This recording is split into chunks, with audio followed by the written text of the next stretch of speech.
In the eerie autumn of 1960, a dense shroud of mystery enveloped the small town of Pocahontas, Arkansas.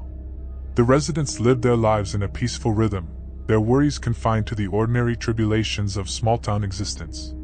However, beneath the facade of serenity, a chilling tale began to unfold, a tale that would shake the foundations of the tranquil community.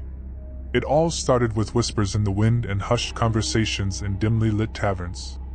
A few claimed to have witnessed a grotesque creature lurking in the depths of the nearby woods. Tales of glowing eyes, ominous howls, and a scent of decay that clung to the air spread like wildfire. The locals dismissed these stories as the product of overactive imaginations or the ramblings of inebriated minds. One man, however, stood by his harrowing account. Harold Matheson, a seasoned hiker and a familiar face in Pocahontas, swore he had encountered the beast firsthand. His claims were met with skepticism and ridicule, as the townsfolk refused to entertain the notion of a monstrous entity in their idyllic surroundings. Undeterred by the disbelievers, Harold decided to take matters into his own hands. Armed with a grenade and a JCP .40 handgun, he embarked on a solitary expedition into the heart of the ominous woods. The moon hung low in the night sky, casting eerie shadows that danced among the trees. The air was thick with tension as Harold ventured deeper into the unknown. The crunch of leaves beneath his boots echoed through the silent forest. He felt the weight of his weapons, a cold reminder of the ominous task at hand. As he moved cautiously, the moonlight revealed twisted branches that seemed to reach out like skeletal fingers. The air grew colder, and an otherworldly stillness settled over the woods. Suddenly, a low growl echoed through the trees, sending shivers down Harold's spine. He froze, gripping his weapons tightly. The underbrush rustled, and the gnarled silhouette of the beast emerged from the shadows. Its eyes glowed with an unnatural luminescence, and its grotesque form sent waves of dread through Harold's core. For a moment, the hiker forgot his initial intent to confront and eliminate the creature. The sheer horror of the beast paralyzed him.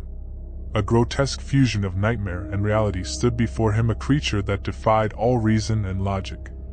But fear, though paralyzing, can also act as a catalyst for survival. As the beast lunged forward, Harold snapped back to reality. Panic fueled his every instinct as he turned and sprinted through the twisted maze of trees. The creature pursued, its monstrous roars echoing through the night. The pursuit was relentless, and every glance over Harold's shoulder revealed the creature closing in. His heartbeat thundered in his ears, drowning out the sounds of the forest. The once familiar terrain became a chaotic blur as he desperately tried to outpace the relentless horror at his heels. In a fleeting moment of respite, Harold stumbled upon a small clearing. Gasping for breath, he turned to face the pursuing beast.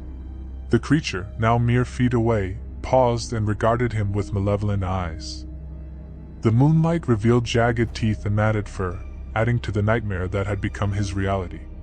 With a surge of adrenaline, Harold raised his weapons, the cold steel providing a semblance of reassurance. But as he prepared to defend himself, a realization dawned upon him: this was not a battle that could be won with conventional arms. The very fabric of the forest seemed to pulse with an ancient malevolence, and the creature embodied a force beyond comprehension.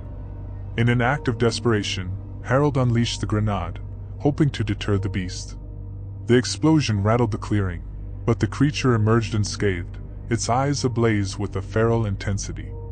The hiker's last hope shattered like glass, leaving him alone in the darkness with a relentless adversary. The beast, undeterred by the feeble attempt to fend it off, resumed its pursuit.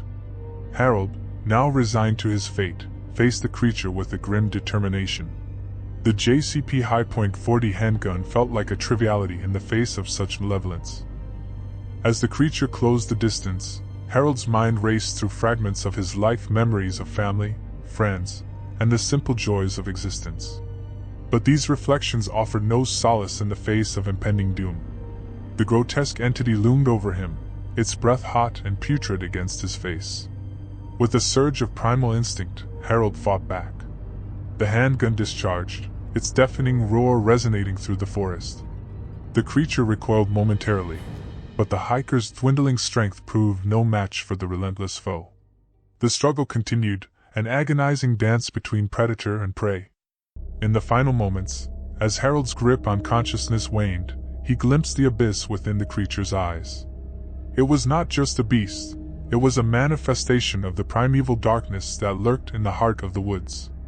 The forest itself seemed to bear witness to this grim confrontation, indifferent to the struggles of mere mortals. As the moonlight cast its pale glow upon the chilling tableau, the forest absorbed the echoes of the feudal battle. The grotesque creature, victorious in its malevolent dominion, disappeared into the shadows, leaving behind a silent clearing and the lifeless form of the hiker. Pocahontas, oblivious to the tragedy that had unfolded in the heart of its woods, continued its existence in blissful ignorance. The tale of Harold Matheson and the horrific beast became a whispered legend, dismissed as the ramblings of a troubled mind or the stuff of campfire horror stories. Yet, the woods retained an aura of foreboding, and those who dared to venture too deep could sense the lingering malevolence that hung in the air. The truth remained hidden, swallowed by the shadows, as the enigmatic creature continued its watch over the untamed heart of Pocahontas. The town, wrapped in its quaint serenity, remained oblivious to the darkness that lurked just beyond the edge of the woods, a darkness that hungered and waited for the next unwitting soul to stray into its grasp.